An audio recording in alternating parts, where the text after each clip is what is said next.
Another late addition. Earlier we had Cain Velasquez.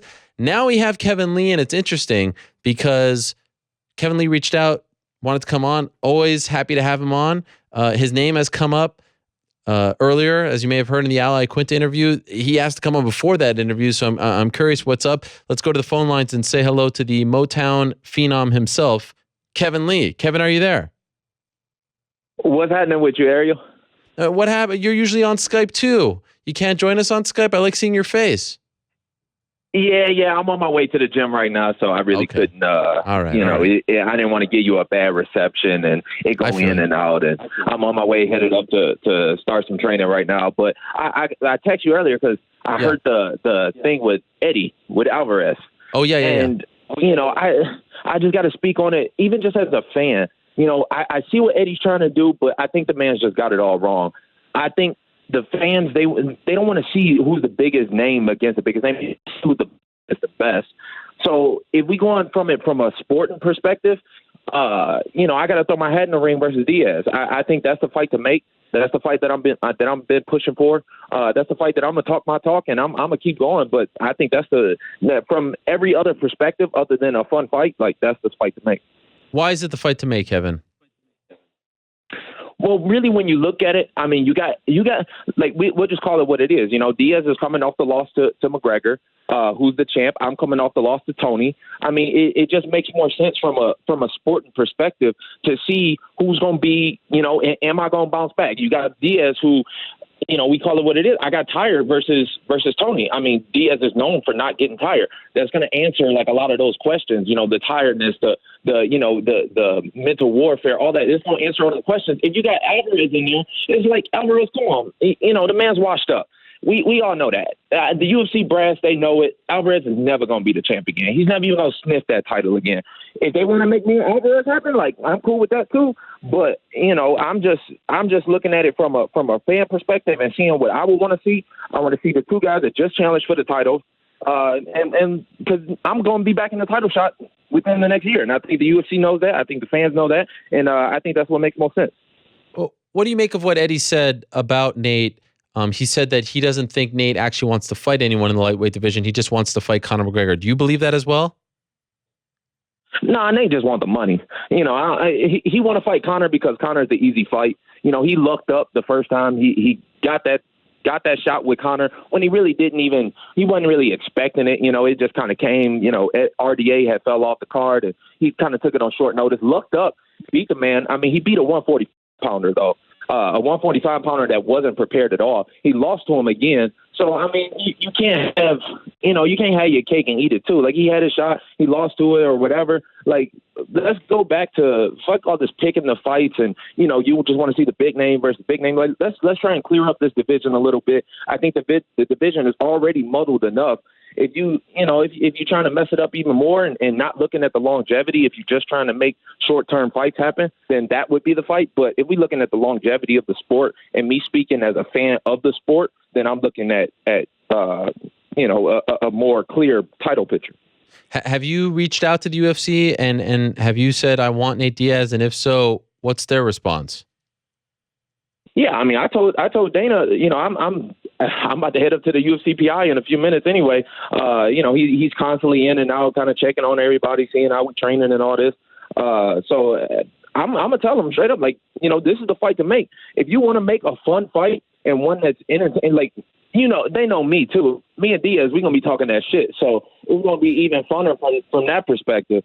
But if I'm speaking from Dana, like, I think he already knows what fight to make. I don't really have to tell him. He already know. Even Alvarez is saying it's Diaz's shot and all this. Like, Diaz really ain't got no clout. He just got clout just because everybody be dick eating him. But the man he don't fight like that. So he don't fight enough to have enough respect, to have enough clout to really call his shot. He already done called his shot once. He got the Conor fight, and now it's up to the promoter to offer him the right fight. Since we're talking to you, Kevin, I have to ask, because you've been in the news. Bobby Green was calling you out on Saturday. Did you hear this? And if so, what did you make of that? Yeah, I kind of heard it through the grapevine, but, Bobby, I guess he's sticking up for his boy because they used to blow each other in college or whatever it was. I mean, come on. I'm not even going to give him no shot. I mean, Bobby Green has lost how many of his last couple fights? he lost like 4 in a row, something like that. He fought on my undercard in the last fight. I mean, I get it. He's trying to stick up for his boy. If that's really his boy, then kudos to him. But you're gonna need a little bit more than that. What these dudes, they trying to send a hitchman after me because they know I'm the real fight and I'm the fight that they don't want to have. Khabib tried it the week before with the Islam kid, but that kid lost to a kid that I just beat less than a year ago. So I mean, you're gonna have to show me a little bit more than knocking out a guy that's 40 years old and already done. You know what I mean? Like even Bobby beat a 145-pounder his last fight. Didn't even look good doing it. I don't know. It doesn't make sense from a sporting perspective. At the end of the day, I'm a competitor. Like I want to even answer some of the questions for myself. And I'm going after Diaz. Like Bobby is the poor man's version of Diaz, and he sucks at it too. I mean, he's terrible. So I mean, if he want to do that, like I'll do it. I love free money. Bobby wouldn't last more than two and a half minutes with me. So if they offer me that, if that's the bottom of the totem pole, and it's Bobby Green, but I ain't really looking forward to it. The man he ain't really no challenge. I mean, he's too small. You said you heard Eddie on the show earlier. Did you happen to hear Al Iaquinta? Nah, I didn't hear Al. Come on, I don't listen to Al. Nobody listen to Al. I don't listen to Al slur his words, and he's probably half drunk anyway. I ain't but I'm listening to that for. Wow, I got better things to do with my time, Ariel. All right. Because he said a lot about the way you dress and the way you speak, and was very upset when I brought up the interim title fight again. The fact that you got an interim title fight, and it just feels like there's still something there between you two. And so I was wondering if you had any thoughts on him or his return to the lightweight division. It'll always be something there between us, and I gotta get that one back. That's been on my radar forever. I offered the man his shot. I offered him his shot 2 or 3 times a couple years ago. They offered me him. I signed the deal. I passed it to him, and he turned it down. So, I mean, it's not, now he's one chasing after me, and, he don't have to do a little bit more chasing. I offered you your shot at it. I'm kind of, already forward and past it. If he kind of level up a little bit, if he can get some fights, get some wins, look good doing them and make some noise. But, I mean, really, I ain't too interested right now. I'm looking towards the top of the division. I'm looking towards guys that are going to give me a bigger challenge than Al. I mean, if you go back and you rewatch our fight, any of the fans know, I'm a way more complete fighter than I was in my UFC debut. That's you talking about 12, 13 fights ago. I ain't trying to go backwards. By the way, why on January 27th did you tweet out posted and deleted? Oh, because I posted that video of me talking shit about Nate and then I deleted it. Me and my brother, we've been teasing this podcast for a long time. We kind of working out the kinks of it. So I kind of posted that as a little teaser. Then I deleted it so that I can make a real video about it. Oh. It got some steam behind it, and then I kind of took it down because I wanted to make a real one that can really get some steam. So I got to play with the folks a little bit. I got to keep people on the edge of their seats. By the way, Mr. Al Iaquinta is listening to this interview, and he said that he was just making fun of you, and he's not chasing you. So he just wanted you to know that. I mean, that's cool. I mean, he should be chasing me. I mean, I don't know what he's chasing. He out there, trying to sell homes and all this. And I mean, good on him. But I mean, he should be chasing me. If anything, I ain't looking back at him. He should be looking forward at the back of my head. So, I mean, if he wants to fight, we can still make it happen. I just don't see it happening no time soon. I'm already looking forward. If he want it, get a win, get 2, and then have your people call my people. And by the way, what do you make of the whole lightweight division? This is a hot topic right now. Khabib, Tony fighting for some kind of belt. Conor still has the belt. What is your as a guy who's in the mix there? What do you think about what they're doing right now? Yeah, I mean it's muddled. I'm looking at it. I'm kind of looking at it from the outside too, waiting to see when I'm going to kind of jump in there and I don't know. It's interesting. It's an interesting time. I think anyway, Tony was the champ. Tony's been the champ. Regardless of what they want to call the title, blah, blah, blah. Even Tony, he's doing a terrible job at the press conference. I wish he would just do better because Tony is the man. I mean, Tony's the man to beat. Tony's the man that I'm chasing right now. If I got to go through Diaz and McGregor and then whoever, to get back to Tony, then that's what I'll do. But I think Tony's the man to beat, and Tony versus Khabib is a real fight to be had. I don't really see even Conor in this discussion. So, it's an interesting time in the division. Like I said, I got a lot of options right now. I love the options. I got Edson Barboza that's right there too. Me and Eddie might make a good fight. I'm pushing for the Diaz one more than anything. But it's a good time to be had, and it's a good time for me to sit back, reassess my skills. I've been training every day since it. So when I do come back, the folks are going to see a completely different Kevin Lee, and I think they already know that I'm going to be the champion of this division regardless. And it's interesting because a lot of people don't seem all that interested in fighting Khabib, but you tweeted when he was fighting on December 31st, you said, I can't wait till I get my hands on Khabib. You still really want this fight? Man, I've been calling out Khabib for years. Khabib know it too. Khabib know it. Ali know it. They all know it. Like, I am the fight to make with Khabib. Like, right now, I'm still training every day because, these guys have fell out 3-4 times now. So I think if either one falls out, I'm going to slide my way up through there. It's April 7th. I'm already be in shape. I'm already get my weight down even further so I can make the weight on time. Because, again, the fight with me and Tony resells, the rematch. And then Khabib, I've been calling him out for years. Like, Khabib, I got Khabib's number. I just know it right off the bat. I know it. I can see the way the man moves. I can see him fight. I just know I'm going to whoop his ass. So when that does happen, and it's going to happen, I hope I'm the one to take the O if Tony don't get it first. When do you want to return, Kevin? I'm looking at about the same date. About that.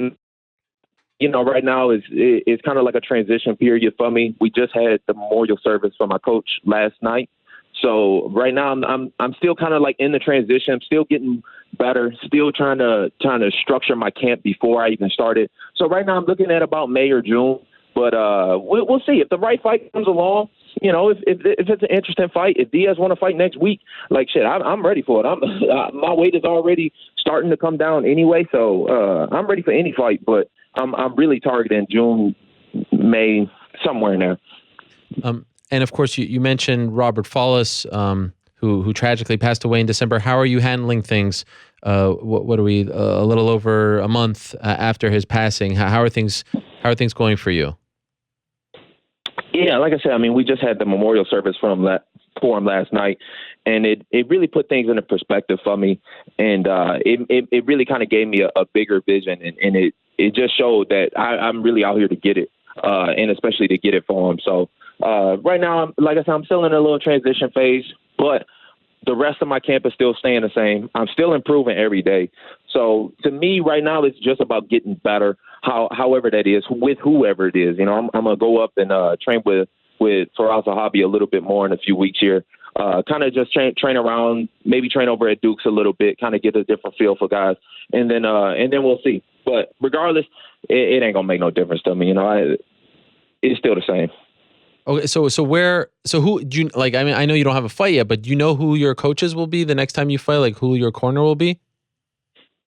I don't. I know I still had Dewey Cooper in my corner, of course. Yeah. My striking coach, but I don't right now. I'm kind of like I said, I'm in a transition, so we'll see. But regardless of who it is, it's something to be learned from everybody, and that's what I'm doing right now. I'm trying to train with different people, trying to learn something from every time I walk in there.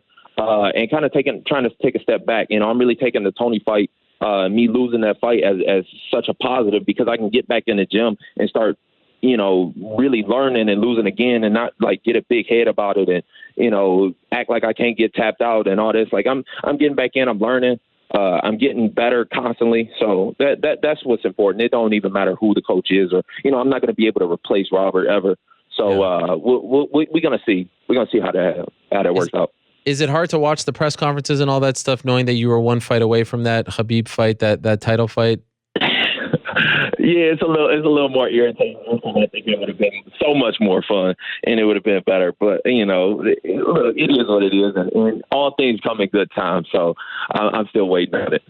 Okay, so Nate Diaz loves this show. He watches it all the time. He's told me this. What's the message to Nate? Why should he fight you next? Why do you deserve this shot? Nate, he just got to man up. The man got to man up. If he really want to fight, he know who the real fight is. Alvarez, come on. Alvarez, he bound for retirement. If you want to beat a man into retirement, if you want to continue to take his brain cells, go ahead. But if you want a real fight, if you want a real champion, if you want a real future champion, then he know to come to. If he really a sportsman, if he really a competitor, then he know to come to. If he just looking to make a quick cash grab and get out and not see a return on the investment, then, I mean, he can do whatever he want. I don't give a fuck, really.